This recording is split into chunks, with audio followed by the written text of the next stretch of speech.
On va pouvoir y aller. Oui. Est-ce que tout le monde voit les slides? On voit rien. Non?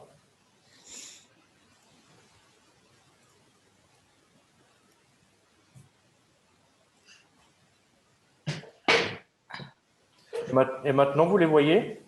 Non. Webinaire, oui, oui, oui. Vous les voyez? Super. Voilà. Alors.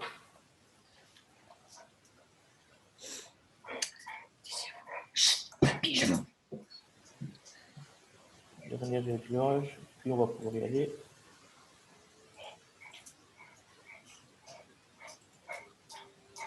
Ok.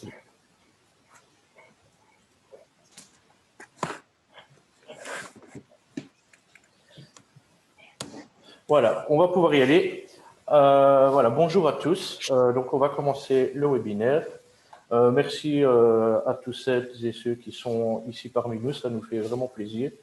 Donc, ici, la personne qui vous parle, c'est Loris Benedini. Je suis animateur numérique de territoire chez Visiteno, pour ceux qui ne me connaissent pas encore.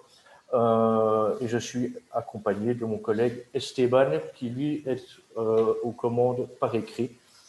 Donc, nous sommes les animateurs numériques de territoire de Visiteno. Donc, nous travaillons pour la province de Hainaut et nous sommes subventionnés donc, par la province de Hainaut ainsi que par le CGT.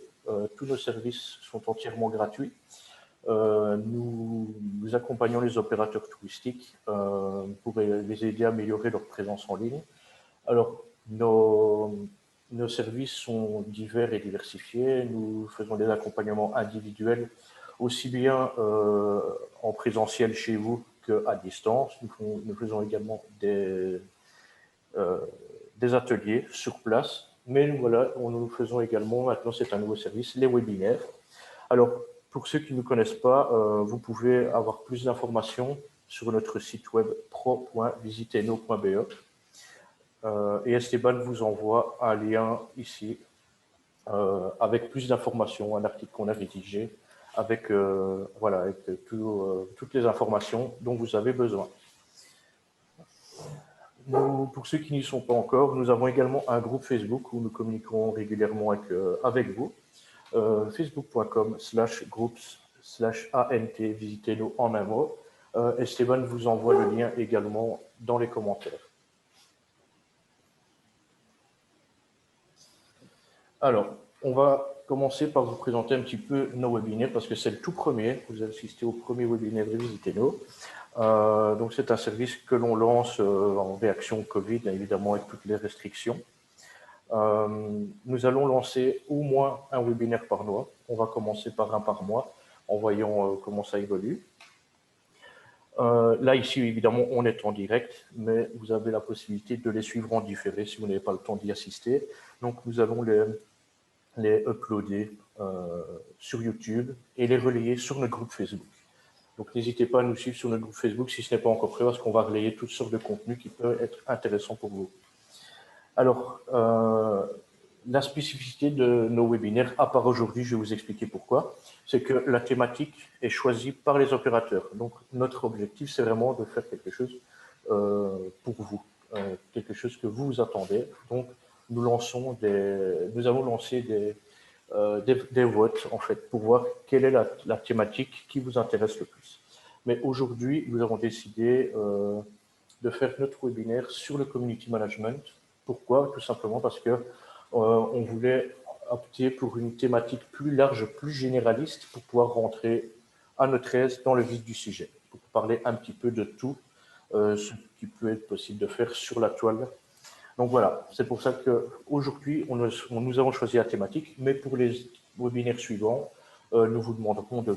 Vous l'avez déjà fait, beaucoup d'entre vous ont déjà lancé des votes, donc on va décider prochainement la thématique de notre prochain webinaire.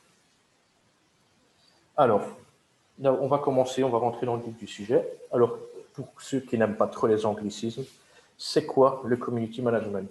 Le community management, simplement, c'est toute l'œuvre que l'on met en place pour assurer sa présence en ligne.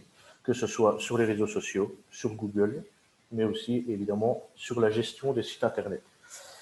N'hésitez pas de nous dire en commentaire sur quels réseaux sociaux vous êtes, sur lequel vous êtes le plus actif. Est-ce que vous avez un site Internet performant?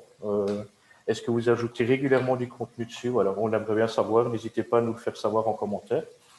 Alors, que se passe-t-il en termes de community management en 2020? Que se passe-t-il sur la toile? Évidemment, même s'il y a beaucoup de nouveautés, beaucoup de réseaux sociaux émergents, Facebook reste le maître à bord, avec plus de 2 milliards d'utilisateurs dans le monde rien que sur Facebook, avec 1,5 milliard d'utilisateurs sur Instagram, le même nombre sur WhatsApp et 1,3 milliard sur Messenger. Je vous rappelle que Instagram, WhatsApp et Messenger appartiennent à Facebook. Donc Facebook reste vraiment la grosse machine en termes de réseaux sociaux sur Internet.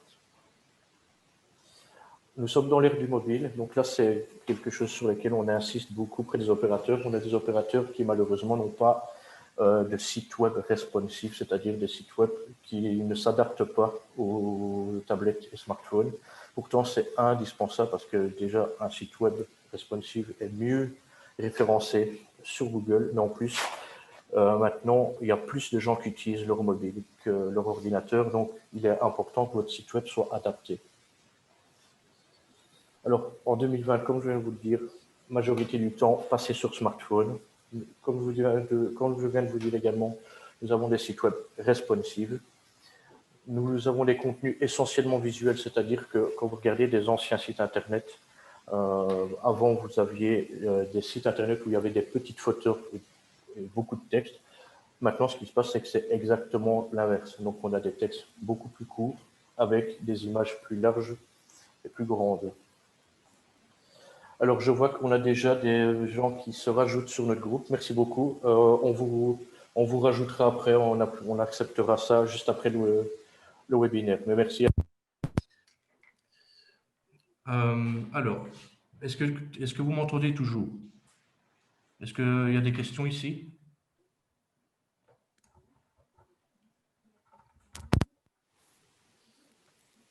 Alors, on est sur du format vertical, c'est-à-dire que avant, on allait filmer en horizontal. Maintenant, on est sur du vertical, c'est les stories. De plus en plus, on va utiliser son smartphone et utiliser le format en vertical. Attendez, je vais rouvrir le chat parce que je ne sais pas si tout le monde m'entend. Est-ce que quelqu'un peut me confirmer qu'on m'entend? Oui, ok, super. Merci beaucoup. Parce que je vois ici, je ne sais pas pourquoi.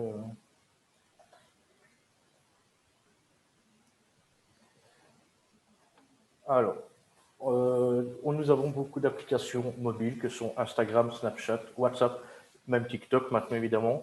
Donc, on est sur du mobile. On est sur du mobile de plus en plus. Alors, le rôle du community manager. Attendez, je suis désolé, on a peut-être un tout petit problème technique. Je vais recommencer.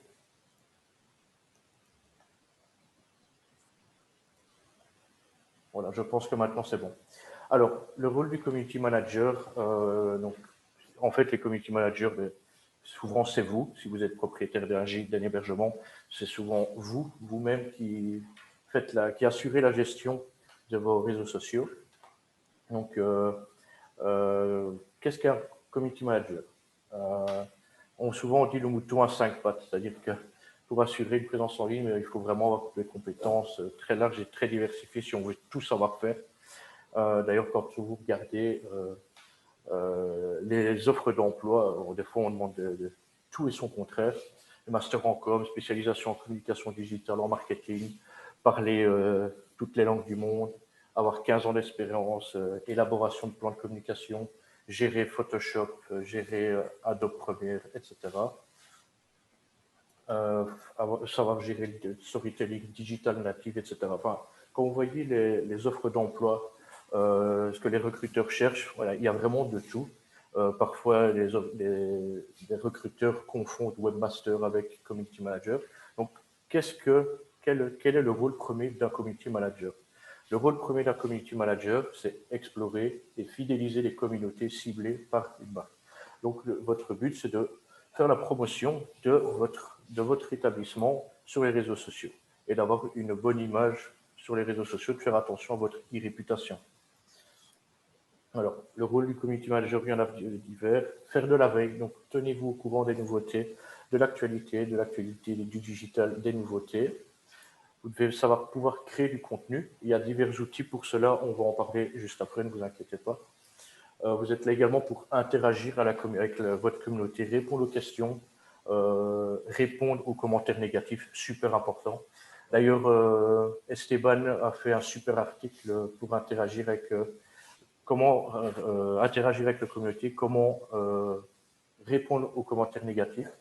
Il va l'envoyer ici par lien. Vous pouvez le retrouver également sur notre site pro.visiteno.be dans la section blog où nous avons toutes sortes d'articles pour vous aider. N'hésitez pas à aller y faire un tour. Savoir faire de la publicité sur Facebook, il y en a beaucoup à qui j'ai déjà montré. Si vous êtes intéressé, tout ça, évidemment ici, si vous êtes intéressé pour apprendre à faire de la publicité, etc., ben, on peut également faire des accompagnements individuels avec vous pour vous montrer tout ça. Alors, il faut savoir modérer les commentaires, gérer les crises. Ça peut arriver que vous voyez qu'il y a beaucoup de commentaires négatifs, savoir gérer la crise. Et alors, faire preuve de créativité, d'originalité. Savoir se démarquer de la concurrence par la créativité. Soyez sensible à votre e-réputation, donc à ce que l'on dit de vous sur Internet. Établissez une bonne relation avec l'internaute, intéressez-vous à lui, montrez que vous êtes là pour lui, que vous êtes là, que vous le prenez en charge. Faites preuve de transparence, d'ouverture. Soyez réactif aux nouvelles tendances, donc c'est par rapport à la veille que j'expliquais juste avant. Communiquez en fonction de la charte éditoriale de la marque, alors ça on va en parler juste après. Et alors, fidéliser une communauté. Alors, mais maintenant on va parler des différents réseaux sociaux. Alors, ici, je vais vous en présenter quelques-uns. Dites-moi en commentaire lequel vous utilisez le plus. Et alors, dites-moi après, à l'issue de ce petit chapitre, lequel vous intéresse le plus et s'il y en a un ou l'autre que vous ne connaissiez pas. On va regarder ça ensemble. Alors, évidemment, Facebook, on ne va plus le présenter. Hein, c'est impossible de ne pas y être. C'est l'incontournable. On a plus de 2 milliards d'utilisateurs, on est même presque à 2,5 milliards aujourd'hui. On a plus de 4 milliards 500 millions de likes par jour sur Facebook, donc ça interagit énormément. C'est le 3e site le plus fréquenté au monde. Alors, les 2 premiers, évidemment, sont Google et YouTube, et Facebook est 3e. Alors, il faut faire attention à quelque chose sur Facebook, c'est qu'il faut faire attention à son algorithme qui est devenu anti-page. Qu'est-ce que ça veut dire être anti-page? Ça veut dire que maintenant, les pages sont de moins en moins visibles, malheureusement, au profit des profils, en fait. Est-ce que vous avez remarqué, ceux qui tiennent une page Facebook ici, est-ce que vous avez remarqué dernièrement une baisse du taux d'engagement, c'est-à-dire une baisse des likes, des commentaires, des partages? Est-ce que ça vous est arrivé ici? Votre avis nous intéresse. Pourquoi Facebook fait ça? Tout simplement pour vous faire payer. Parce que voilà, maintenant, ce que fait Facebook, c'est que vous fassiez de la publicité, que vous payez pour avoir plus de visibilité. L'argent est le nerf de la guerre, c'est pas nouveau. Et voilà, Facebook devient un peu anti-page pour pouvoir vous faire payer. Alors, le petit défaut de Facebook, enfin pas le défaut, mais il faut en tenir compte, c'est que les utilisateurs de Facebook, on remarque une moyenne d'âge grandissante.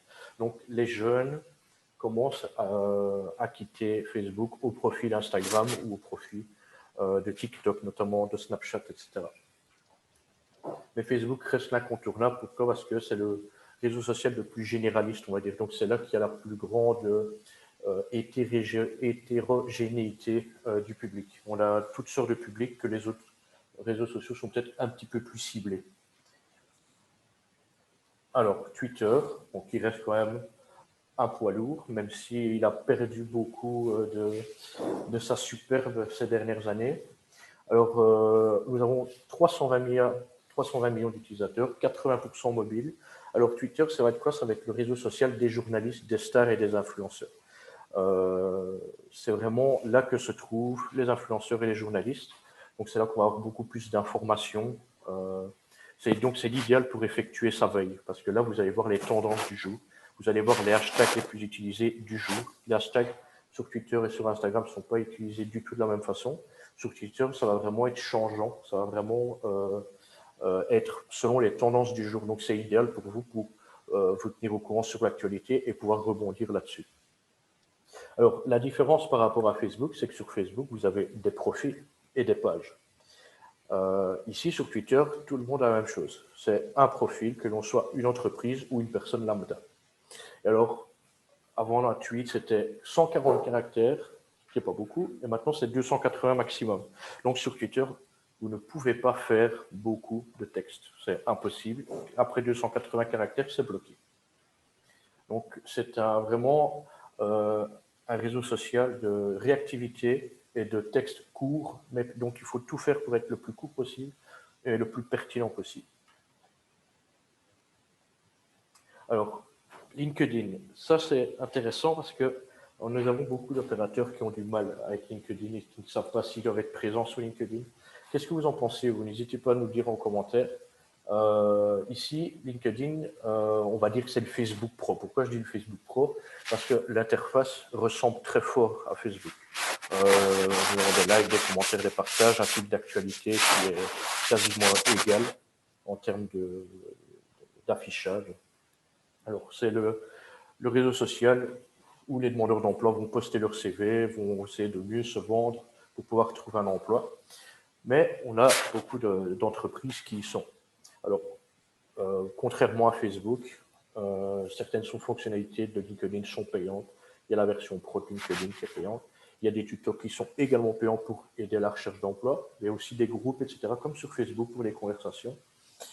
Et alors ici, LinkedIn, c'est pour ça que certains opérateurs ont un peu du mal ou ne savent pas trop comment s'y prendre parce que la communication est assez différente.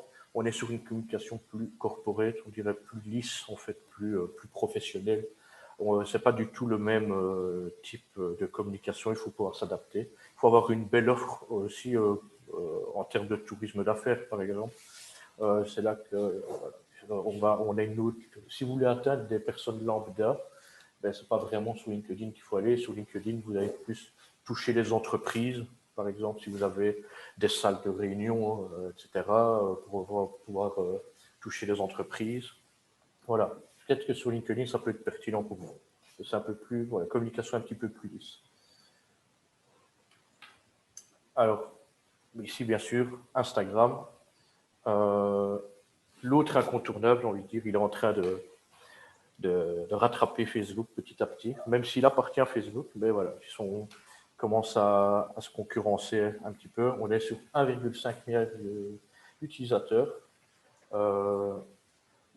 Il est de propriété de Facebook. Je reçois un message.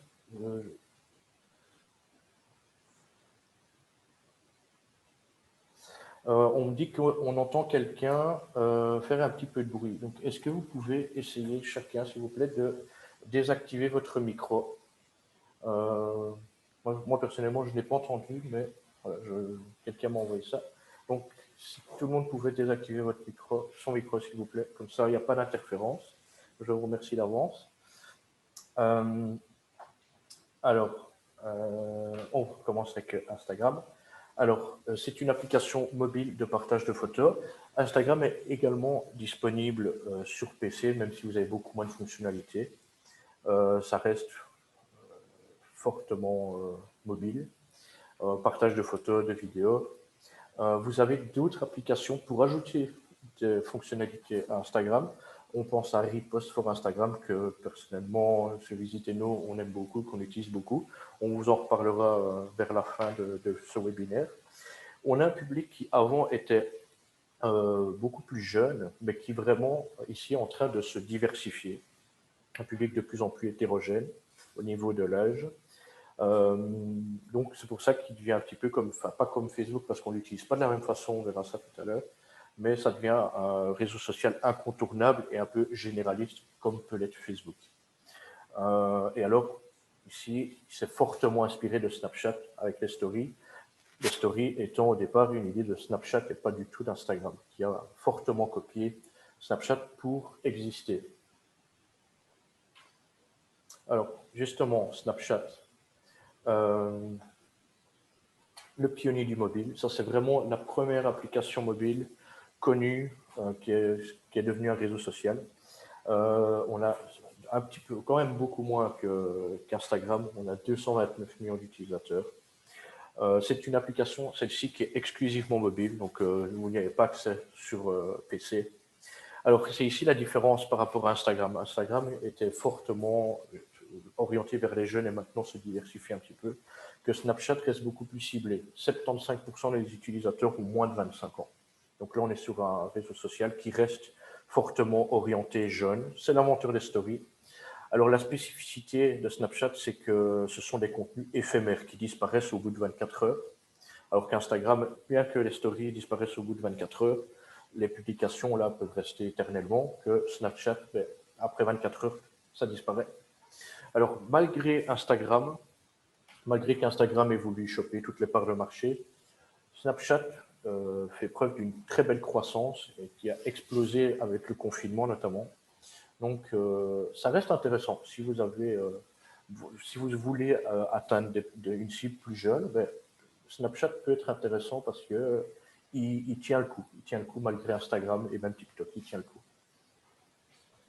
Alors, ça c'est intéressant aussi. Pinterest, très intéressant. 250 millions d'utilisateurs, c'est la source d'inspiration, Pinterest. Ici, j'ai vu que ici, pour ce webinaire, la très grande majorité des participants sont des participantes. Je voudrais savoir, est-ce que vous êtes sur Pinterest? Qui est sur Pinterest ici? Dites-nous en commentaire. Parce que sur Pinterest, on est sur un public qui a plus de 80% féminin. Donc là aussi, si vous estimez que vous avez une cible trop masculine et que vous voulez atteindre un nouveau public, pourquoi pas aller sur Pinterest? C'est pas mal.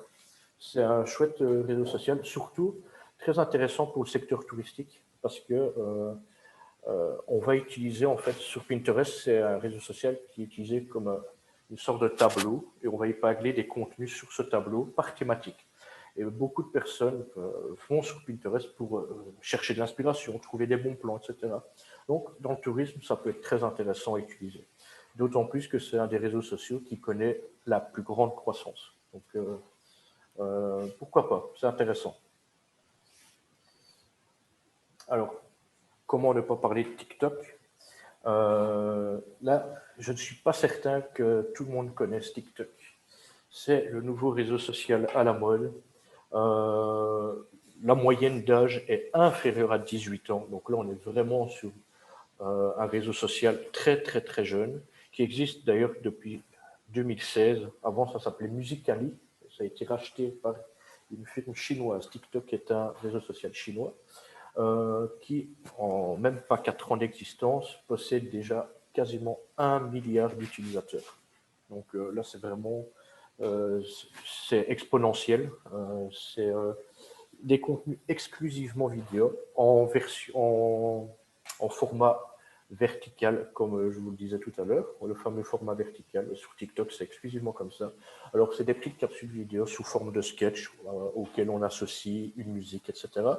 Voilà, il faut s'y habituer. C'est pas toujours simple, mais voilà, c'est vraiment le nouveau réseau social à la mode qui connaît une croissance exponentielle et qui a vraiment un public très, très, très, très jeune.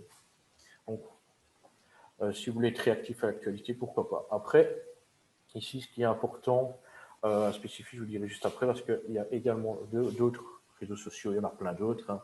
Ici, je donne un exemple, YouTube, on est vraiment devenu un part entière parce que voilà, on peut mettre des commentaires, interagir. Donc, YouTube est un réseau social exclusivement vidéo. Il y a également des stories maintenant. Après, il y a d'autres réseaux sociaux. Il y a SoundCloud qui est sur le réseau social exclusivement basé sur le son et la musique. Periscope, où on est sur des vidéos en direct. Flickr, qui est un réseau social de partage d'albums photos. Et alors, il y a WhatsApp, qui est une messagerie, mais il y a beaucoup d'entreprises qui communiquent sur WhatsApp. Voilà. Alors ici, on vous parle de beaucoup de réseaux sociaux. Alors, ce qui est important de signaler ici, c'est qu'on sait bien que beaucoup d'opérateurs voilà, vous avez beaucoup de travail, vous manquez de temps.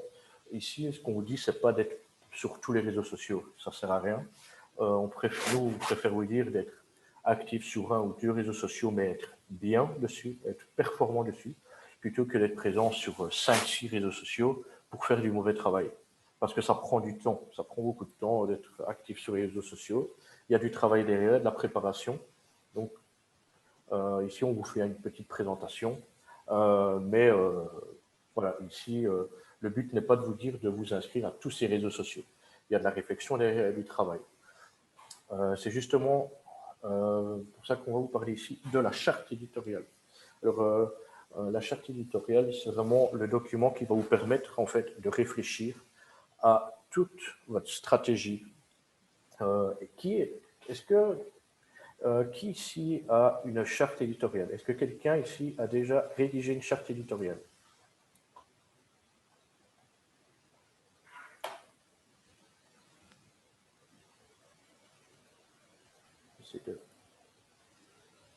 Alors le chat.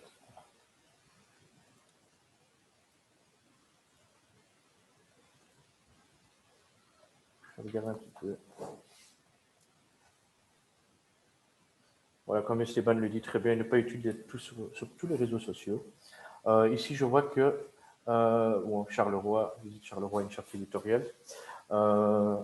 C'est très bien. Alors, pas de panique, c'est un mot un petit peu barbare, on va dire, mais qui est très utile. Moi, même si vous possédez un gîte ou quoi, vous êtes une plus petite structure, on vous conseille vraiment d'opter pour la rédaction d'une charte éditoriale. Alors, on va voir un petit peu en revue les caractéristiques et on va vous montrer un exemple. On va vous montrer notre charte éditoriale. Alors, la charte éditoriale, c'est quoi? C'est le document de référence pour la production de contenu au sein d'une entreprise. Elle permet d'assurer l'homogénéité rédactionnelle et le style maison. Elle encadre les rédacteurs en leur fournissant des conventions d'écriture et un cap éditorial. Alors, quel contenu doit comporter votre charte éditoriale? Alors, mettez-y vos objectifs de communication. Les objectifs de communication, c'est quoi? C'est quelle est votre cible? Quelle image de marque vous voulez refléter? Quelle image de marque vous voulez avoir? Qu'est-ce que vous voulez que vos internautes pensent de vous? Quelles sont vos valeurs? Quel est le but de votre présence en ligne en fait? Vous allez sur Facebook, c'est pourquoi? Est-ce que c'est pour augmenter le trafic sur votre site web? Est-ce que c'est pour vous refaire une image de marque? Voilà, c'est toutes des choses auxquelles il faut réfléchir. Alors, il doit s'y trouver également la ligne éditoriale. Quel est votre angle de communication?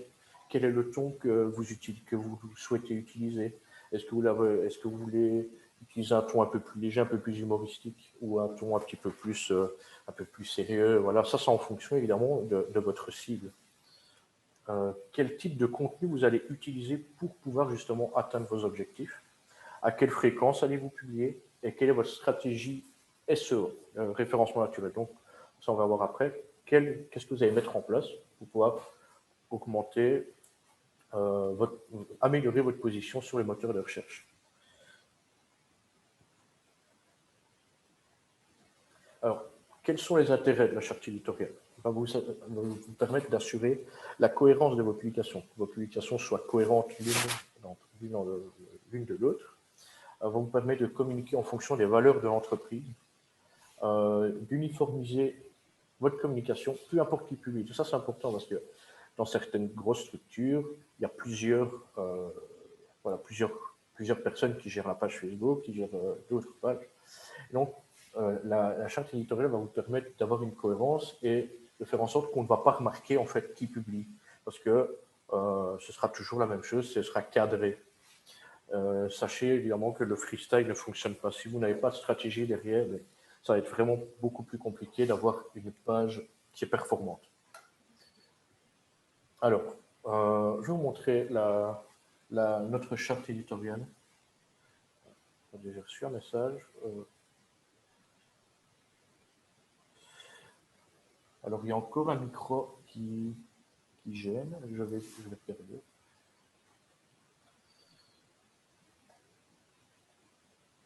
Alors, voilà. crois que tous les micros sont coupés. Voilà, c'est bon.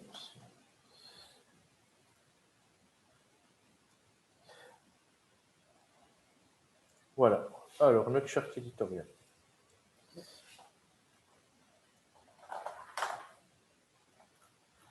Montrer la charte éditoriale. Est-ce que vous voyez bien notre charte éditoriale? C'est bien cet écran-là qui est partagé? Alors, les objectifs, voilà. Nous visons comme objectif principal celui de refléter une image positive, légère, accueillante du territoire du Hainaut. Nous voulons incarner la créativité. Nous proposons des expériences uniques. Donc, nous voulons partager en fait des bons plans, des lieux insolites. Nous voulons mettre en avant la population du Hainaut qui est chaleureuse, amicale. Voilà. L'innovation, promotion l'innovation et le soutien de celle-ci. Nous voulons également développer un sentiment d'appartenance des habitants du Hainaut envers leur territoire. Donc ça, c'est vraiment nos objectifs de communication. Et après, voilà, suite à nos objectifs, quel va être notre public cible et quels vont être les contenus qu'on va mettre en place pour pouvoir répondre à cette charte éditoriale. Alors, le public cible seront visés évidemment les touristes, mais aussi et surtout, en fait, les citoyens du Hainaut. Nous estimons que pour refléter une bonne image et déployer significativement celle-ci, les citoyens doivent être visés en premier lieu. Donc ça, c'est vraiment le centre de notre communication. Donc ça, c'est le public cible. Alors évidemment, la ligne éditoriale, ça c'est l'angle, comment vous allez communiquer. Sens de l'accueil, mentalité positive. Nous voulons refléter ce sentiment. Nous ferons donc du contenu mettant au maximum l'humain en avant, etc. etc. À l'issue de ce webinaire, on va vous envoyer notre charte éditoriale, comme ça vous pouvez voir comme exemple. Mais donc ici, on va vous montrer un petit exemple de nos publications. Donc, vous pouvez...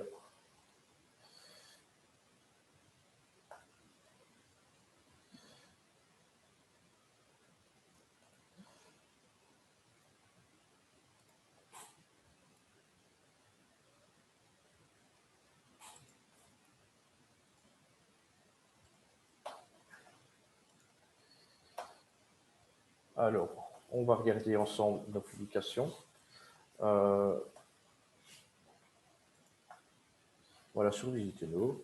Donc, on va prendre un exemple ici. Voilà, on parle de bons plans, d'insolites. Mais ici, voilà, on a fait une publication, une vidéo sur un chouette endroit à Comines, dans la région de Comines, sur le lancer de hache, par exemple. Voilà, on montre un petit peu on met en avant le citoyen, en fait, en montrant un peu, en le mettant en avant dans nos vidéos, tout en montrant, voilà, des plans un petit peu insolites. C'est ce genre de publication qu'on aime bien faire, voilà, comme ici, la convivialité, ici avec la brasserie du Bourguignage, que j'imagine certains connaissent. Voilà, c'est vraiment ça, mettre en avant la bonhomie, en fait, hainauière, le sens de l'accueil hainauier.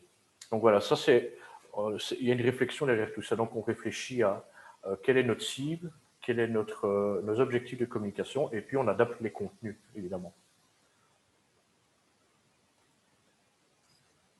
Voilà. Donc ça, on va vous envoyer à l'issue de ce webinaire nos chartes éditoriales. Alors, important, il faut faire une charte éditoriale par présence. Donc, si vous êtes présent sur Facebook et Instagram, faites une charte éditoriale Facebook, faites une charte éditoriale Instagram. Donc, nous, on vous l'enverra également, mais on a également, évidemment, une charte éditoriale Instagram. Pour quelle raison? Pourquoi je dis ça? Parce que on ne va pas communiquer de la même façon d'un réseau social à un autre. Chaque réseau social a sa spécificité. Les réseaux sociaux ne répondent pas non plus tous aux mêmes objectifs. Alors, on va vous montrer un exemple avec Instagram. Nous, par exemple, on va vous montrer nos publications sur Instagram. Nos objectifs de communication sur Instagram sont assez similaires avec notre page Facebook, c'est-à-dire que nous voulons mettre le citoyen hainauien en avant. Et donc, nous, ce qu'on fait ici avec Instagram, c'est qu'on relaie en fait des contenus des citoyens hainauiers.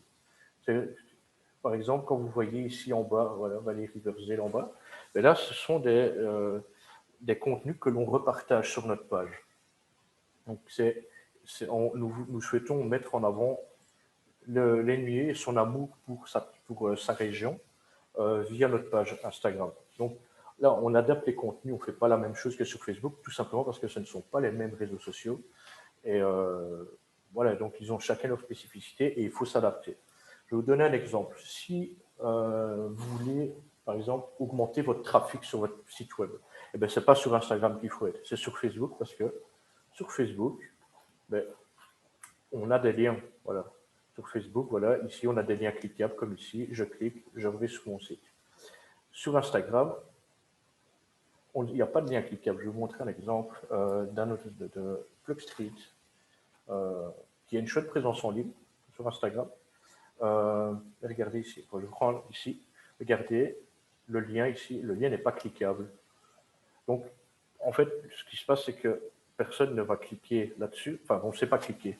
Donc, si vous voulez augmenter votre trafic sur votre site web, vous pouvez pas, enfin, c'est pas sur Instagram que vous allez atteindre cet objectif.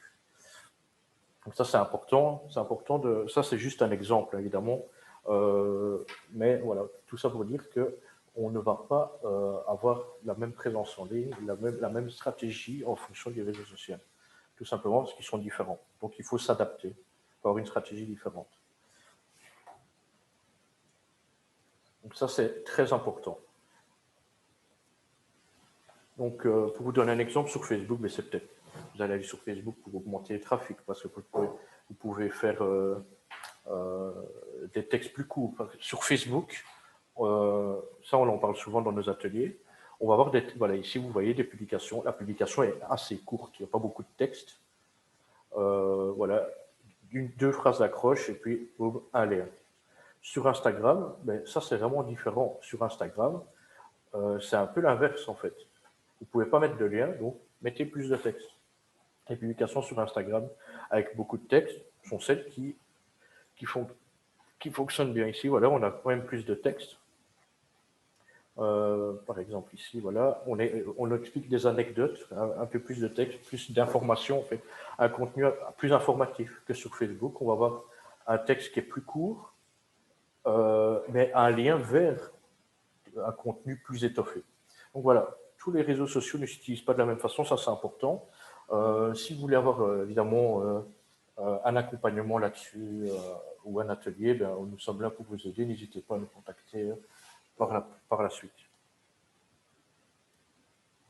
Je ne sais pas si certains ont des questions avec vous. On me signale qu'on ne voit plus mon écran. Est-ce que vous confirmez?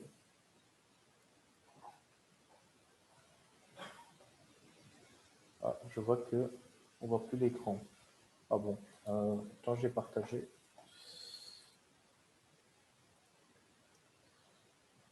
Ici maintenant c'est bon? Vous voyez les slides?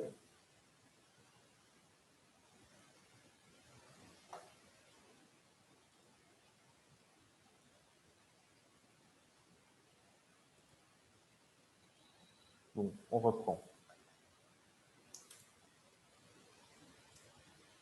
Alors, deuxième outil très important pour pouvoir avoir une belle cohérence et une belle organisation sur les réseaux sociaux, c'est le calendrier éditorial. Donc là, vous allez vraiment réfléchir à l'avance, en fait, à vos contenus. Ça va vous faire gagner du temps, ça va vous permettre d'organiser un peu vos contenus.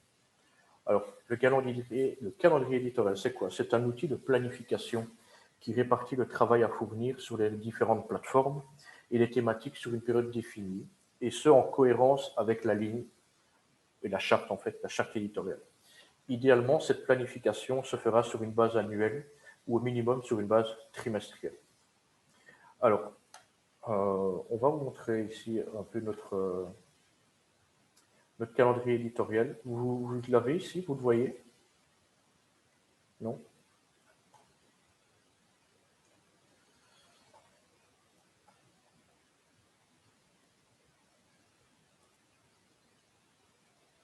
Voilà, ça c'est. Alors ici, on va mettre voilà, tout simplement des publications de notre semaine. pour Instagram, pour Facebook, sous forme de tableau. Et alors, ce qu'on fait aussi, c'est que au début de l'année, on va noter en fait tous les événements importants de toute l'année. Ça va vous permettre voilà, de bien planifier votre année sur les réseaux sociaux.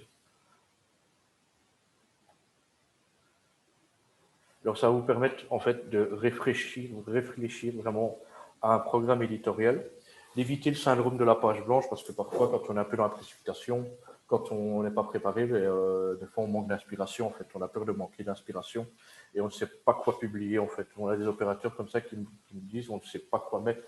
Et justement, le calendrier éditorial vous permet, en fait, enfin, vous oblige en fait à réfléchir à l'avance à vos contenus que vous avez publiés. Ça va vous permettre d'anticiper les moments creux parce qu'il y a forcément des moments dans l'année plus calmes où il y a moins d'activité, il y a moins de, voilà, on est dans l'arrière-saison, etc. Donc, y réfléchir à l'avance vous permettre de pouvoir anticiper ces moments-là. Ça vous permet également d'anticiper le temps de travail nécessaire à votre production de contenu. Si vous devez faire une vidéo, si vous devez faire des visuels, donc ça c'est quand même important.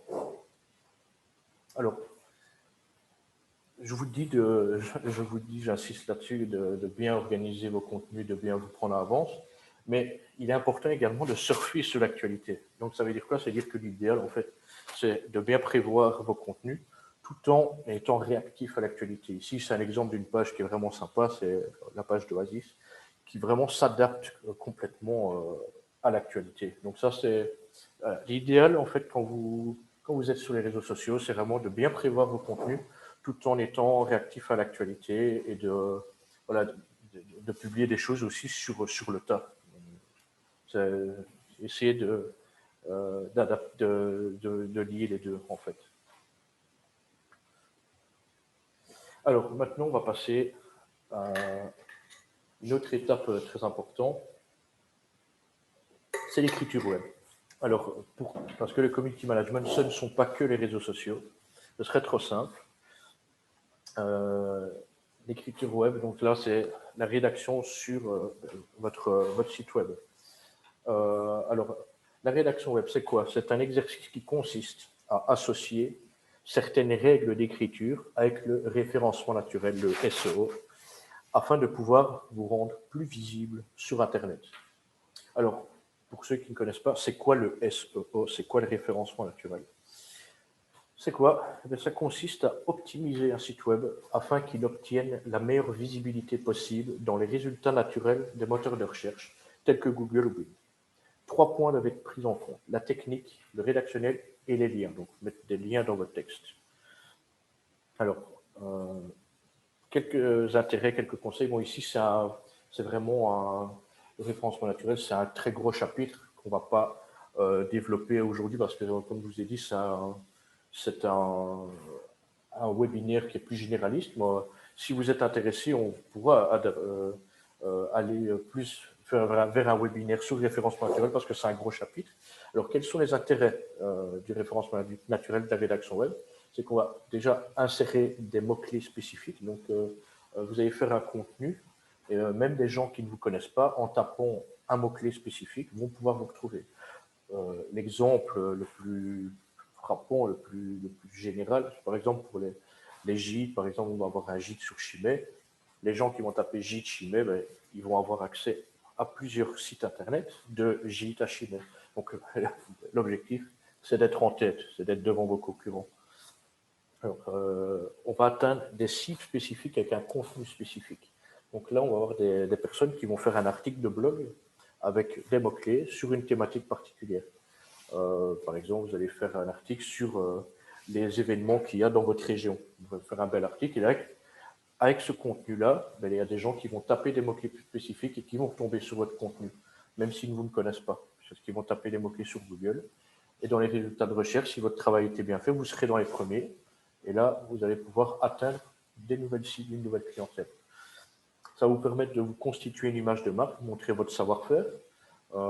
Ici, on a des opérateurs ici, notamment dans les chambres d'hôtes, des dames qui aiment bien faire leur confiture, par exemple. Donc, pourquoi pas faire un bel article sur la manière dont vous faites vos confitures. Comme ça peut vous montrer votre savoir-faire, améliorer votre image de marque. C'est une façon détournée de vendre des produits, la rédaction web. Donc, c'est du marketing de contenu, on appelle ça.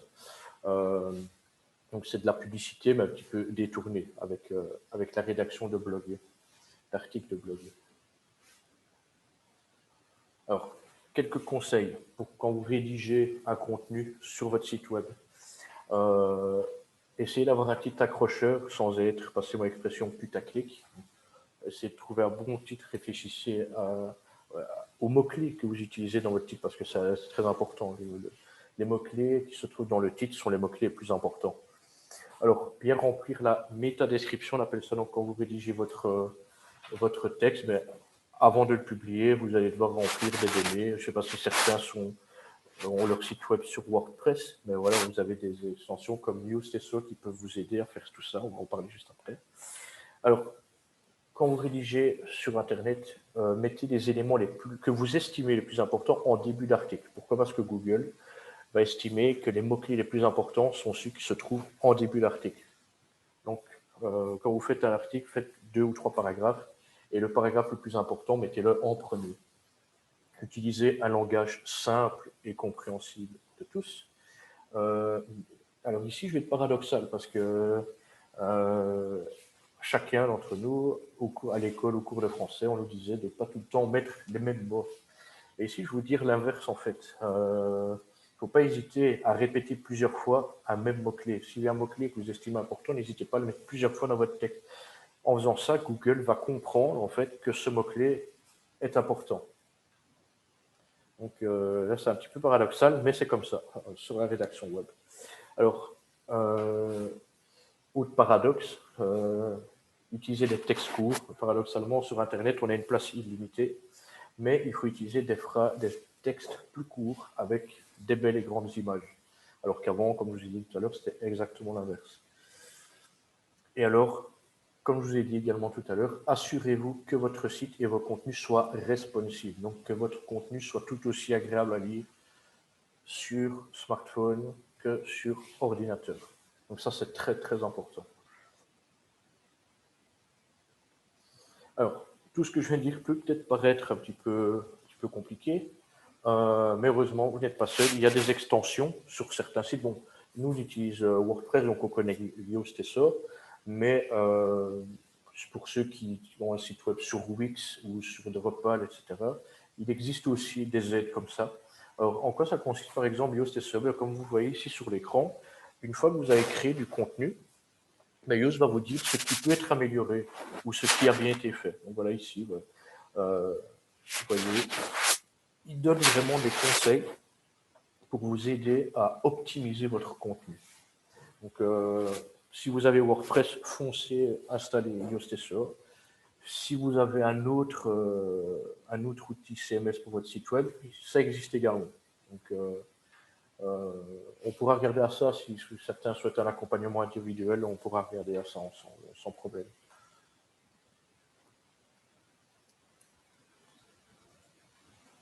Alors, ici, on va maintenant entamer notre dernier chapitre, et un chapitre très, très important et qui est très demandé par les opérateurs quand on fait des accompagnements individuels.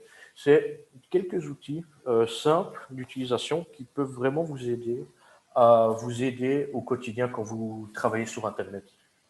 Alors, on va commencer par Canva. Canva, c'est l'outil de création graphique. Alors, je pense que beaucoup d'entre vous connaissent Canva. Mais voilà, Canva, c'est vraiment l'outil de création graphique qui va vous aider à faire les visuels. D'ailleurs, pour rien vous cacher, les PowerPoint que vous voyez actuellement ont été, nous les avons réalisés via Canva. C'est un outil qu'on adore. C'est d'une simplicité, c'est un outil très intuitif, très facile à prendre en main. C'est vraiment, c'est l'équivalent de Photoshop, en beaucoup plus simple à utiliser.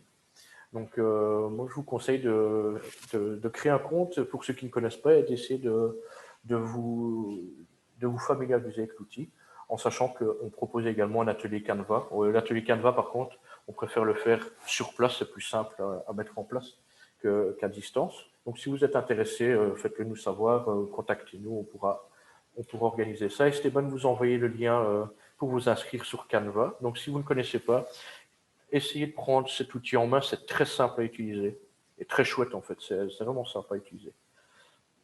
Alors, un autre outil extrêmement important et qui va vraiment devenir un incontournable, si ce n'est déjà le cas, c'est Facebook Creator Studio. Facebook Creator Studio, en fait, c'est une plateforme pour publier, programmer à l'avance vos contenus Facebook et Instagram. Ici, Esteban va vous envoyer également le lien pour vous inscrire. Alors, une fois que vous êtes inscrit sur Creator Studio, vous allez pouvoir publier et programmer, avoir accès à vos statistiques, etc., etc. sur Facebook et sur Instagram. Et c'est surtout intéressant pour Instagram parce qu'avant, sur Instagram, on ne pouvait publier que sur smartphone. Maintenant, sur Instagram, on peut publier sur ordinateur et même programmer ses publications à l'avance. Et c'est sur l'outil Facebook Creator Studio.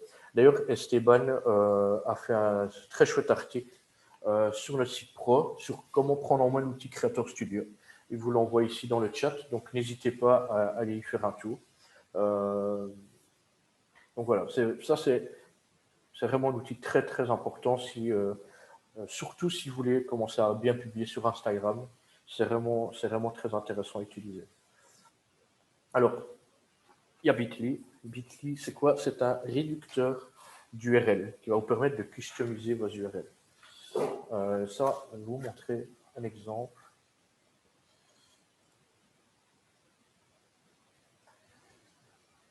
Alors ici, quand vous voyez pour Bitly, en fait, vous allez prendre au hasard, si vous avez une URL trop grande, etc., vous allez pouvoir créer. Une fois que vous avez créé votre compte, d'ailleurs, Esteban vous a envoyé le lien pour vous inscrire. Une fois que vous avez créé, que vous avez votre URL qui est trop long, vous appuyez sur Créer ici. Vous collez votre URL, vous mettez Entrée. Et là, Bitly vous a mis automatiquement, vous voyez ici, un nouveau lien. Alors, ce qui est génial, en fait, c'est que vous pouvez le customiser. Donc, vous pouvez le publier comme ça, sans problème, mais vous pouvez le customiser. Donc, vous pouvez mettre, si vous avez fait un article sur les promenades à Chimay, je ne sais rien, vous pouvez mettre, vous pouvez le customiser.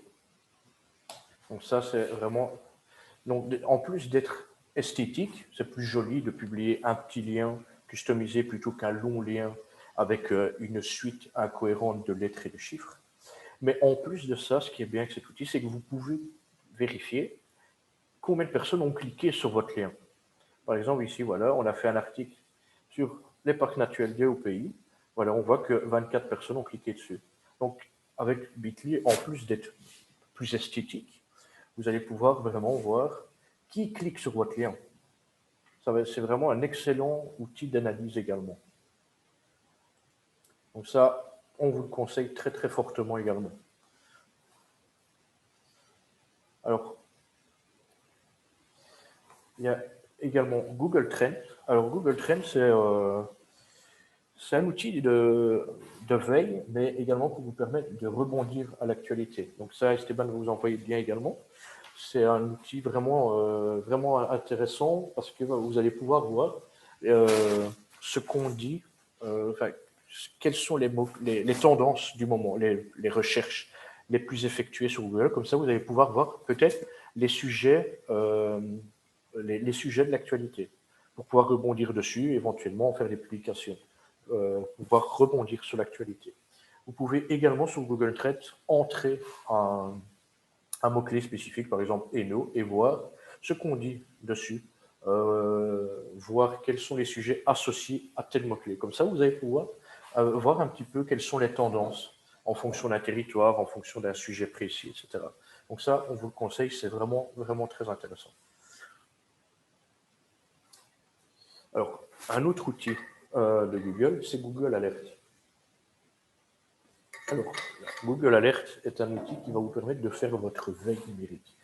Donc, vous allez pouvoir dire à Google, voilà, je voudrais que vous surveilliez tous les contenus avec tel mot-clé. Donc, par exemple, nous, pour faire notre veille, on met les mots-clés e-tourisme, par exemple, et à telle fréquence, on reçoit par mail, par newsletter, Google nous envoie par newsletter, en fait, tous les articles qui parlent de notre mot-clé, en fait. Donc, si vous voulez savoir, admettons, vous voulez savoir ce qu'on dit de vous sur Internet, je vais prendre l'exemple de Charleroi, de Visite Charleroi, et vous allez mettre comme mot-clé Visite Charleroi sur Google Alert, et Google Alert a une telle fréquence que vous aurez vous-même choisi, nous on dit une fois par semaine par exemple, vous allez recevoir par Google tous les articles de journaux, de presse, etc., qui ont parlé de la maison du tourisme de Charleroi. Donc ça va vous permettre de voir ce qu'on dit de vous. Mais ça peut être sur autre chose, si vous voulez faire votre veille, voir quelles sont les nouveautés dans le monde de la communication et du marketing. Donc vous allez pouvoir mettre par exemple comme mot-clé marketing digital et Google va vous envoyer les articles les plus intéressants qui sont parus de la semaine sur le marketing digital. Donc Google Alert est un outil de veille, mais également un outil où vous allez pouvoir surveiller votre e-réputation. Voilà. Intéressant également à utiliser. Alors, Swello. Alors ça, je ne pense pas qu'il y ait beaucoup de gens ici qui connaissent. Alors, ça, c'est vraiment très, très intéressant, surtout pour ceux qui ont plusieurs réseaux sociaux à gérer.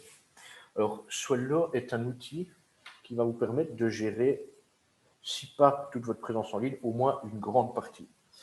Alors, c'est une plateforme qui est payante, mais qui n'est, à mon sens, vraiment pas cher, et en plus qui va vous permettre de faire beaucoup, beaucoup de choses. Alors, sur Swello, vous allez pouvoir programmer vos posts, vous allez pouvoir programmer les publications Facebook, vos publications Instagram, vos publications Twitter, et même vos publications LinkedIn. Et je vais même aller plus loin, avec avec LinkedIn, vous allez pouvoir programmer vos publications, que ce soit en page, voire même en profil. Donc, ça, c'est déjà un très, très gros avantage parce qu'il n'existe pas sur Twitter et LinkedIn de plateforme pour programmer des publications là-dessus. Sur Swello, c'est possible. Donc, ça, c'est déjà intéressant. C'est également un outil de veille en ligne sur un mot-clé précis avec un sujet précis comme Google Alert. C'est une plateforme qui va vous permettre d'élaborer votre calendrier éditorial. Elle va vous permettre également de réaliser des visuels exactement comme sur Canva, tout en ayant accès à toute une base de données de photos libres de droit. Vous avez également la possibilité d'avoir accès à un guide qui va vous indiquer comment réaliser la publication parfaite. Donc ça, c'est vraiment super aussi.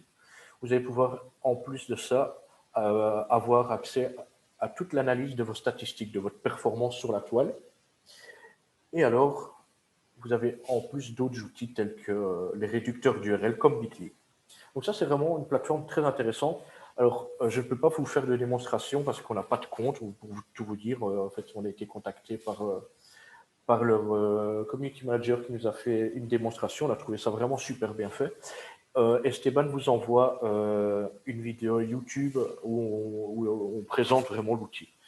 La vidéo est plus longue, donc on ne va pas l'ouvrir ici, mais n'hésitez pas à la regarder à l'issue de ce webinaire parce que c'est vraiment, vraiment bien à utiliser. Alors, évidemment, ça je ne sais pas, il y en a beaucoup qui doivent connaître, c'est Piliap. Donc ça, c'est, Esteban vous envoie le lien aussi.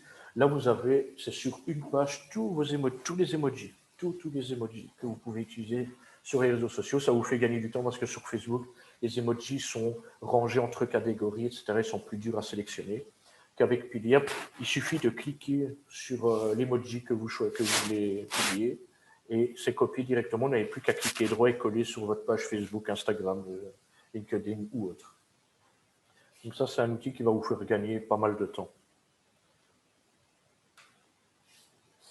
Alors bon, ça, Google My Business, c'est vraiment obligatoire. C'est un des outils les plus importants de votre présence en ligne. Alors normalement, la plupart des propriétaires de gîtes, de chambres d'hôtes, etc., normalement, ils doivent l'avoir, même si ce n'est pas le cas de tout le monde. Alors Esteban vous envoie le lien pour vous y inscrire, si ce n'est déjà fait. En fait, Google My Business, c'est la fiche que vous voyez quand vous tapez le nom d'un établissement. Quand vous tapez le nom d'un établissement sur Google, c'est la fiche que vous voyez à droite, avec le plan, avec l'adresse, avec le lien vers le site web, avec toutes les coordonnées. Donc, il faut vraiment se procurer cette fiche parce que c'est la première chose qu'on voit quand on tape le nom de votre établissement. Et en plus, parce que l'algorithme de Google favorise les sites web qui ont une fiche Google My Business. Donc, si vous avez une fiche Google My Business, automatiquement, votre site sera beaucoup mieux référencé. Donc ça, très important, très important. N'hésitez pas à nous dire si vous avez des difficultés pour l'élaborer, pour vous l'approprier. On vous aidera sans aucun problème, que ce soit à distance ou directement chez vous. N'hésitez pas à nous le faire savoir. Alors, un outil qu'on utilise beaucoup sur Instagram, c'est Repost sur Instagram. Donc ça, c'est une application mobile qui va vous permettre de partager le contenu d'autres internautes. Donc malheureusement, ici, je ne peux pas vous faire de démonstration vu que c'est entièrement mobile. Mais si vous avez Instagram, n'hésitez pas à télécharger cette application. Elle est très simple à utiliser. Et c'est justement, c'est la même, en fait, elle vous donne la même fonctionnalité que le partage sur Facebook. C'est la même chose, sauf que c'est sur Instagram. Et vous allez pouvoir nommer, en fait, si vous partagez la photo d'un autre internaute, il y aura son nom sur la photo. Comme ça, au moins vous le nommez, vous donnez vos sources, en fait.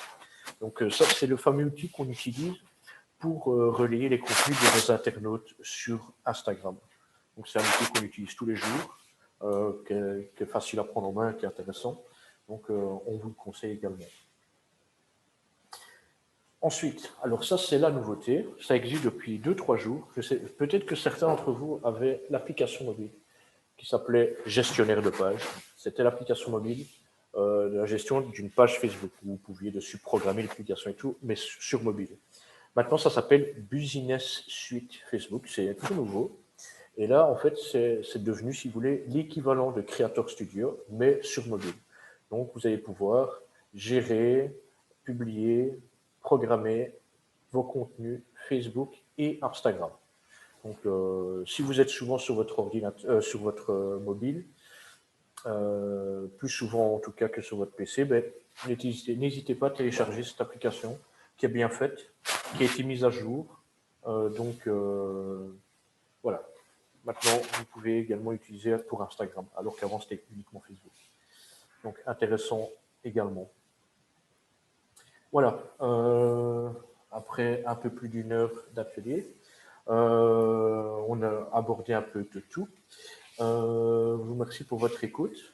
Désolé pour les petits soucis techniques. Alors, si vous avez des questions, si vous voulez organiser un accompagnement, que ce soit à distance ou directement chez vous, ou que vous voulez organiser un atelier chez vous, n'hésitez pas à nous contacter. On fait toujours ça, même si on met en place les webinaires, on fait également les services que l'on assurait auparavant. Contactez-nous sur ant@visiteno.be. Alors, on vous donne déjà la date du prochain webinaire. Ce sera le lundi 16 novembre à 13h45. La thématique n'est pas encore décidée, tout simplement parce que c'est aux opérateurs de choisir. On s'adapte à vos demandes. Donc ça, ce sera communiqué très bientôt. Mais ici, quasiment tout le monde, si pas tout le monde, a voté. Et je ne vous cache pas que pour le moment, la thématique la plus voulue, c'est Facebook. Donc il y a quand même pas mal de chances que ce soit Facebook le prochain webinaire. À voir, on va continuer à regarder et on vous communiquera ça très prochainement. Donc 16 novembre à 13h45. Voilà. Je vous remercie pour votre écoute. Maintenant, on va passer évidemment aux questions-réponses.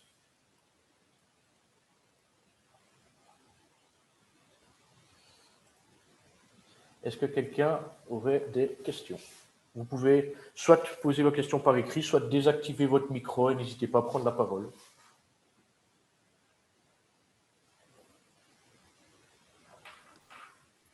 Oui, bonjour. Vous m'entendez? Oui, bonjour. Oui, je vous entends. Dites-moi. Voilà. C'est une question, en fait, pour aller un cran plus loin. Mais par rapport à Facebook ou Instagram, quand on pense à des publicités ou des boosts payants, Oui.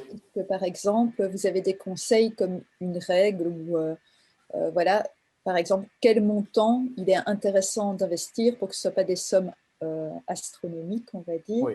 et qu'à la fois ça soit efficace. Et de quelle manière, qu'est-ce qui est le plus intéressant comme action, enfin voilà. Alors, c'est une très bonne question. Alors, tout d'abord, la première règle, et ça, je le dis à tout le monde, c'est vraiment très important. Quand vous avez votre publication et qu'il est marqué booster une publication en dessous, s'il vous plaît, que tout le monde m'écoute, ne faites jamais ça. N'appuyez jamais sur booster une publication. Pourquoi? Parce qu'en fait, c'est une manière facile et rapide pour Facebook de se faire de l'argent. C'est-à-dire, en fait, vous allez appuyer sur booster, vous allez mettre vos sous, vous allez dire à la limite, je veux cibler les 25-40 ans, par exemple, et c'est tout. Donc, le ciblage n'est vraiment pas optimal, en fait. Donc, moi, je vous déconseille fortement d'appuyer sur booster une publication. La meilleure solution, bon, ça, il n'y a rien à faire, elle est un petit peu plus longue, c'est de vraiment paramétrer étape par étape votre publicité. Alors, moi ici, je vous conseille d'aller sur notre site web sur pro.visiteno.be. Vous avez la boîte à outils et dans la boîte à outils, nous avons élaboré un tutoriel pour vous aider à bien paramétrer une publicité sur Facebook. Alors, pour répondre à d'autres de vos questions, vous disiez quelle somme mettre, mais tout dépend de vos objectifs. Si vous voulez atteindre 100 000 personnes, il faudra mettre un peu plus de sous, évidemment. Je vais vous donner un exemple pour nous. Avant le confinement, moi ici on va recommencer, mais avant le confinement, tous les vendredis, on faisait une publicité sur l'événement du week-end et on mettait 20 euros. Il n'y a pas besoin de mettre des sommes astronomiques. Avec 20 euros, en toute transparence, avec 20 euros, on atteignait au moins 10 000 personnes. Donc, juste avec entre 10 et 20 euros, vous avez déjà une publicité qui atteint pas mal de monde. Alors, vous avez plusieurs objectifs, en fait. Ça, c'est à vous de choisir. Mais l'objectif que je recommande, d'ailleurs, quand vous allez voir le tutoriel, c'est toujours l'objectif, c'est l'objectif que je choisis, c'est l'objectif interaction. En fait, l'objectif interaction, vous allez avoir en fait, c'est une publication tout à fait normale avec des likes, des commentaires et des partages. Donc, c'est une publication qui va favoriser votre taux d'engagement. Et une publication qui a un haut taux d'engagement est une publication qui est plus visible. Donc, c'est un peu un bon compromis de tout, si vous voulez. Donc, après, bon, vous allez voir le tuto. Et encore une fois, s'il y a des choses que vous ne comprenez pas, que vous voulez apprendre, etc., n'hésitez pas, on peut en discuter en privé ou par accompagnement individuel. N'hésitez pas. Ça va? J'ai répondu à votre question? Super, merci à vous. Alors, je vois une question. Esteban y a très bien répondu. Super. Est-ce que quelqu'un a une autre question par écrit ou par oral, peu importe? N'hésitez pas à prendre la parole si besoin.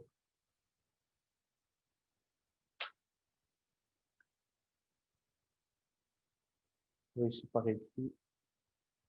Le community management, voilà, Esteban a bien répondu. Voilà, on vous écoute si vous avez d'autres questions. Quel chatbox recommandez-vous? C'est-à-dire qu'entendez-vous par chatbox? Comme messagerie automatique. Pour un site web alors? Parce que nous, pour notre site web, vous pouvez aller voir dessus, on utilise la messagerie automatique de Messenger. Donc, vous pouvez ajouter un plugin Messenger. Euh, alors, messagerie automatique Facebook, Insta, site web. Ben voilà, Messenger. Euh, vous avez une messagerie automatique sur Facebook, nous on l'utilise. C'est très facile à paramétrer. Si vous voulez, on peut vous accompagner pour vous aider à paramétrer tout ça. Et même sur le site web, vous allez pouvoir ajouter un plugin Messenger. Comme ça, au moins, vous avez tout sur la même plateforme. Ce sera plus simple pour vous. Comme ça, tous vos messages que vous les receviez depuis votre site web ou Facebook, vous les aurez sur une seule et même plateforme, en fait, qui est Facebook. Donc, la chatbox que je vous recommande, ben, c'est Messenger, tout simplement. Donc, si vous voulez qu'on paramètre ça ensemble, n'hésitez pas à nous contacter. À quelle fréquence conseillez-vous de communiquer par newsletter? Alors ça, c'est une très bonne question parce qu'il faut éviter, en fait de trop publier parce que sinon il y a des gens qui se désinscrivent, vos messages peuvent tomber dans les spams, etc. Donc, moi, je vous conseillerais de ne pas faire plus d'une newsletter toutes les 2 semaines, pas plus, parce que sinon, ça devient beaucoup. Déjà, une par semaine, c'est quand même beaucoup. Donc, une toutes les 2 semaines, maximum une toutes les 2 semaines. Dans le tourisme ici, ouais, Wallonie, Belgique Tourisme, je ne sais pas si certains chez eux. Ils font des très chouettes newsletters, mais voilà, ils en font une toutes les 2 semaines plus ou moins, ça marche pas mal. Donc voilà, mon conseil serait d'avoir une toutes les 2 semaines, pas plus. Voilà. Après, il peut y avoir des exceptions, mais en règle générale, pas plus que ça. Avec plaisir. Alors, quid des concours vs les règles Facebook? Alors ça, c'est une question intéressante aussi parce que justement, on vient de finir nous un jeu concours. Alors, il y a des règles, mais pour être tout à fait honnête avec vous, personne ne les respecte. Même pas nous. Vous allez voir notre dernier jeu concours. On l'a dit aussi, liker, partager, commenter notre publication. Donc techniquement, c'est un jeu concours qui n'est pas vraiment légal, mais bon, on a été honnête, on a des tirages au sort dans les règles, en bonne et due forme. Mais les règles, en fait, c'est que vous pouvez normalement pas faire appel au hasard. Donc normalement, les tirages au sort, vous pouvez pas en fait, même si nous on le fait, hein, on vous le cache pas. Mais allez, si vous voulez faire un jeu concours légal, ben, par exemple, ce qui marche bien dans le tourisme, c'est un jeu concours sur la photo en fait. Vous pouvez dire partagez vos plus belles photos du territoire et la photo qui obtient le plus de likes a gagné par exemple. Mais là, c'est un jeu concours qui ne repose pas sur le hasard. C'est un jeu concours voilà, qui respecte les règles et qui n'est pas dans le hasard. Mais bon, je pense pas que vous devriez trop vous inquiéter avec ça parce que tout le monde le fait et voilà, il y a vraiment il y a jamais de problème en fait. Mais si vous voulez, il y a une page sur Facebook, vous pouvez taper jeu concours Facebook et Facebook enfin, vous énumère en fait les règlements à ce sujet.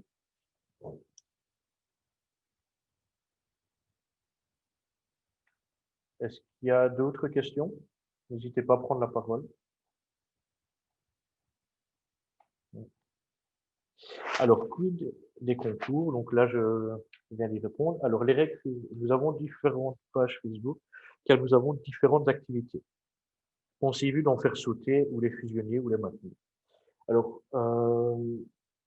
moi, je pense que c'est mieux d'avoir pas trop de pages Facebook. Faut en avoir une ou deux. Surtout pour des structures qui sont pas énormes. Je vais vous donner un exemple. Euh, il y a je prends un exemple d'une énorme boîte, Coca-Cola par exemple. Eux, ils peuvent se permettre d'avoir plusieurs pages parce qu'ils ont un public énorme, des millions et des millions de personnes. Pour les structures un peu plus locales, un peu plus à échelle humaine, on va dire, mais si vous avez plusieurs pages, vous allez fragmenter l'audience. C'est pas voulu non plus. Donc, moi, je vous conseillerais d'avoir une ou deux pages maximum, mais je pense que l'idéal, c'est quand même de regrouper sur une seule, sur une seule page. Surtout que maintenant, avec Facebook, vous pouvez, en fait, gratuitement, vous pouvez faire une publication en disant, voilà, cette publication, je veux qu'elle apparaisse pour les Néerlandais, par exemple. Donc, vous pouvez faire deux publications, une en français et une en néerlandais, mais paramétrer pour faire en sorte que les néerlandophones ne voient pas le contenu en français et vice-versa. Comme ça, les internautes ont un contenu qui est plus ciblé et non pas et ne sont pas soumis à un contenu qui ne les intéresserait pas. Donc, moi, je vous conseillerais de faire une seule page, surtout si vous êtes si c'est le même établissement qui fait plusieurs activités. Et ça, si vous voulez, je parle toujours à Louis, on peut en parler également pour voir un petit peu les spécificités de votre établissement pour pouvoir en discuter et voir quelle est la meilleure stratégie pour vous. Donc, n'hésitez pas à nous contacter pour qu'on puisse discuter de ça ensemble.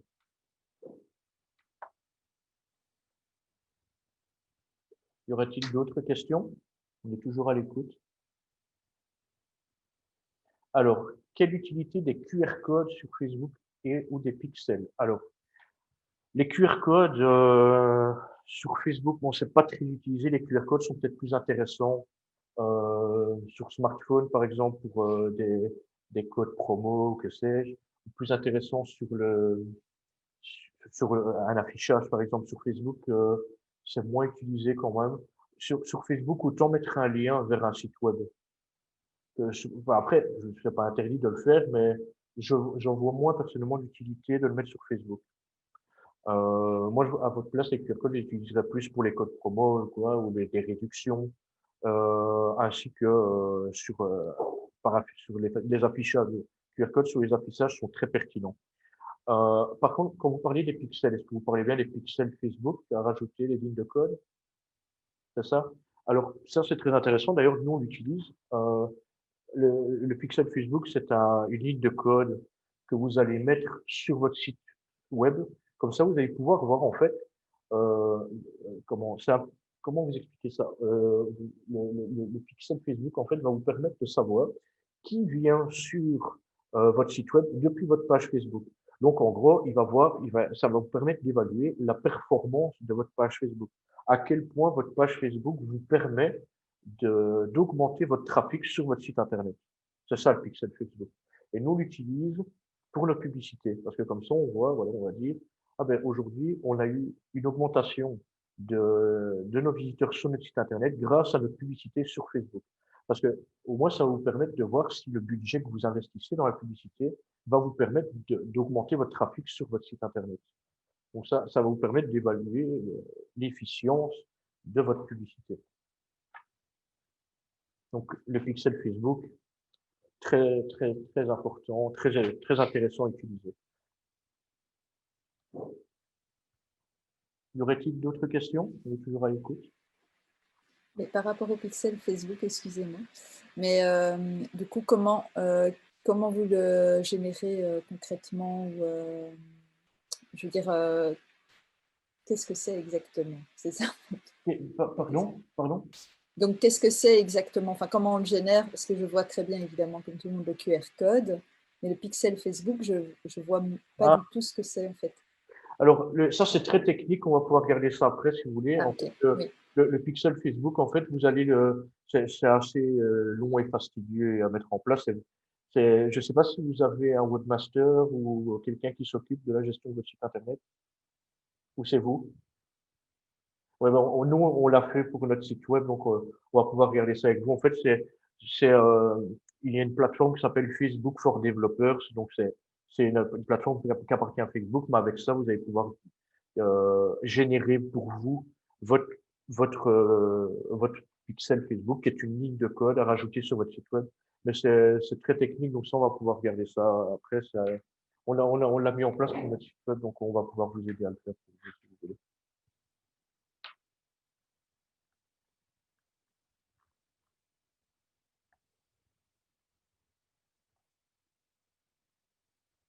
Alors, vous parliez de cibler des contenus sur une même page.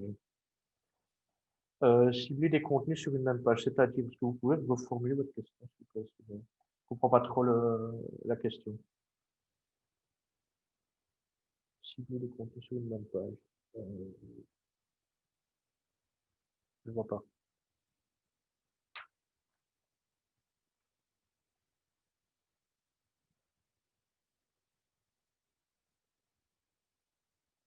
En tout cas, quand on parle de ciblage. Ah, et voilà, ok. Pardon, excusez-moi. Oui, oui. Alors, c'est même pas sur Facebook. C'est pas sur Facebook Business. C'est pas sur Facebook Business. C'est tout simplement sur votre page Facebook quand vous allez dans outils de publication. Là, vous allez dans publication programmée et là, vous allez sur créer et en dessous, il y a juste un bouton où vous pouvez dire cibler ma publication. On peut en parler après aussi également. On va vous montrer tout ça. Attendez, je vais vous partager mon écran comme ça, je peux vous montrer tout de suite.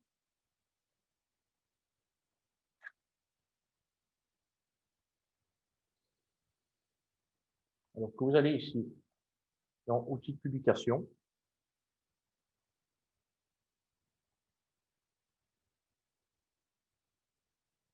ça va bien s'afficher.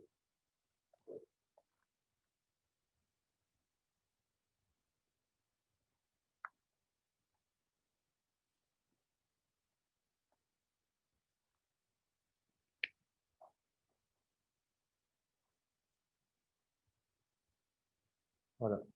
Une publication programmée, créer une publication.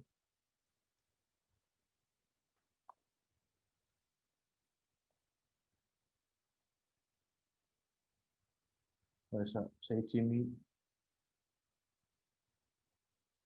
ça a été mis à jour. Il n'est plus au même endroit qu'avant. On va regarder. On va regarder. Vous envoyer ça tous, comme ça tout le monde peut en profiter par mail.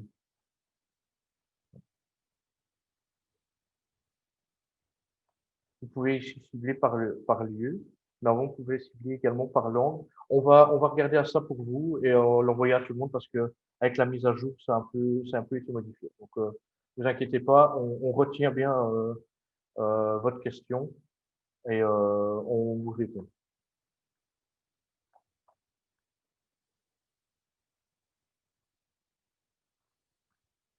Ne vous inquiétez pas, on vous oublie pas. Alors, est-ce qu'il y a d'autres questions?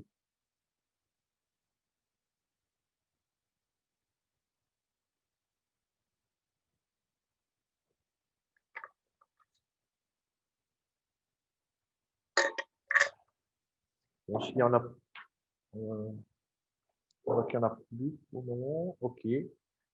Si on n'a plus, ben, écoutez, on peut en rester là. Je vous remercie à tout le monde pour votre écoute. Merci à tous. Ça nous fait plaisir. Et pour ceux qui sont pas sur le groupe, n'hésitez pas à nous rejoindre. Comme ça, on va relayer cette vidéo si jamais vous voulez la revoir. On continue à publier du contenu qu'on espère intéressant pour vous. Et si vous voulez approfondir certaines thématiques que l'on vient d'aborder ensemble, n'hésitez pas à nous contacter. On peut faire un atelier, on peut faire un accompagnement individuel et personnalisé. Euh, voilà. Et donc, on vous envoie un mail avec les slides. On va vous envoyer les slides d'aujourd'hui, comme ça vous pouvez relire à votre aise. Et je n'oublie pas votre question. On va vous envoyer tout de suite capture d'écran avec le ciblage selon la langue, le temps de retrouver tout ça à cause de la mise à jour. Merci à tout le monde. Je vous souhaite une excellente fin de journée. À bientôt.